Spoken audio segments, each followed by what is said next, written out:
Hello மக்களே, எல்லோருக்கும் வணக்கம். நாம் இன்றைக்கி செய்ய போகிற ரெசிபி கோயில் புளியோதரை தான். இந்த கோயில் புளியோதரை எப்படி செய்கிறதுன்னு நம்ம பார்க்கலாம். இதுக்கு நம்ம மசாலா ஒன்று அரைக்க போகிறோம். அந்த மசாலா தான் இதில் நம்ம மிக்ஸ் பண்ண போகிறோம். வாங்க எப்படி செய்கிறதுன்னு பார்க்கலாம். தேவையான இன்க்ரீடியன்ட்ஸ் எல்லாம் நான் போடும் போது சொல்கிறேன். இப்போ அடுப்பு பற்ற வச்சுக்கலாம். ஒரு பானம் வச்சுக்கலாம். தனியா 2 ஸ்பூன் போட்டுக்கலாம். கடலைப்பருப்பு 1 ஸ்பூனு,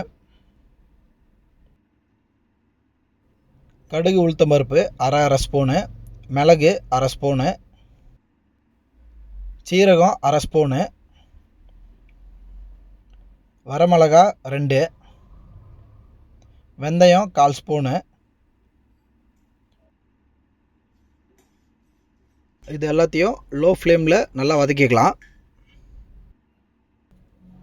இப்போ கருவேப்பிலை போட்டுக்கலாம். அதையும் நல்லா வதக்கிக்கலாம். இந்த மசாலா தான் நம்ம புளி குழம்புல கொஞ்சம் போட போகிறோம், சாப்பாட்டில் கொஞ்சம் போட போகிறோம். நல்லா கிறிஸ்பியாக இருக்கும். ஆயில் அரை ஸ்பூன் விட்டுக்கலாம்.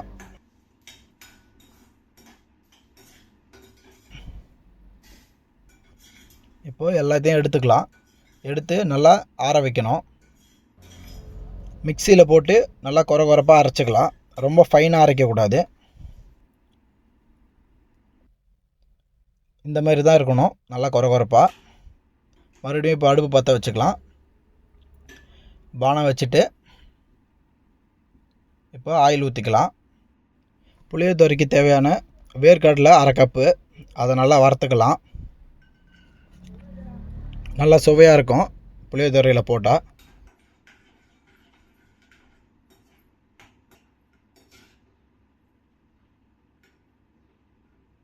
நல்லா இந்த மாதிரி பொன்னிறமாக வறுத்துக்குங்க.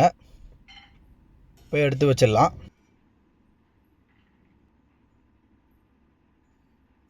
கடுகு போட்டுக்கலாம் அதே ஆயிலில்.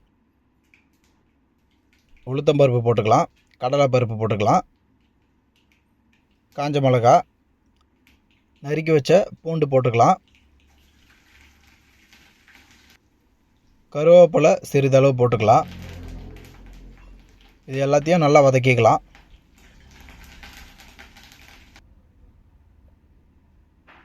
இப்போ நம்ம கரைச்சி வச்ச புளி தண்ணி ஊற்றிக்கலாம். ஒரு லெமன் சைஸு நம்ம கரைச்சி வச்சுது. நல்லா கலக்கிக்கலாம். மஞ்சத்தூள் போட்டுக்கலாம் அரை ஸ்பூனு.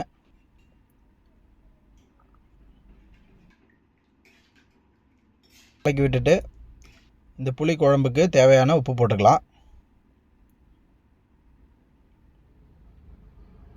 இப்போ நல்லா கொதிக்க ஆரம்பிச்சிருச்சு. இப்போ நம்ம அரைச்சி வச்ச மசாலா தான் போட போகிறோம்.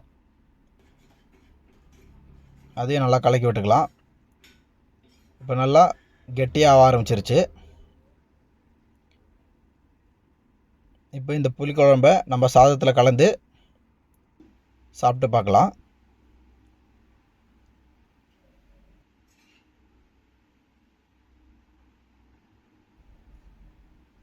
இப்போ சாதத்தில் நம்ம கொஞ்சம் கொஞ்சமாக போட்டு கலக்கிக்கலாம். கலக்கி முடிச்சுட்டு அந்த மசாலா அரைச்சி வச்சோம்ல, அந்த மசாலா போட போகிறோம். அந்த கிறிஸ்பினஸும் இருக்கும்.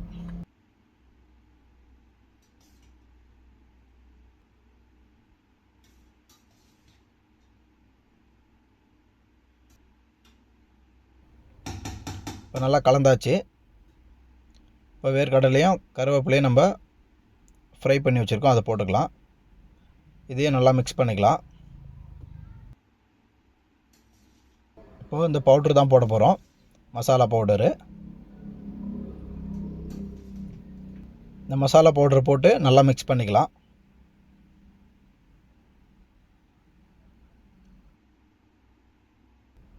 என்னோடய சேனல் பிடிச்சிருந்தா சப்ஸ்கிரைப் பண்ணுங்கள், லைக் பண்ணுங்கள், ஷேர் பண்ணுங்கள், கமெண்ட் பண்ணுங்கள்.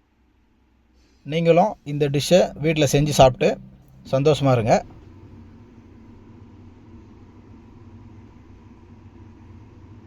மறக்காமல் நோட்டிஃபிகேஷன் பெல் பட்டனை அழுத்துங்க. நோட்டிஃபிகேஷனில் என்னோடய வீடியோ உங்களுக்கு பிளிங்க் ஆகும். தேங்க்யூ ஃபார் வாட்சிங்.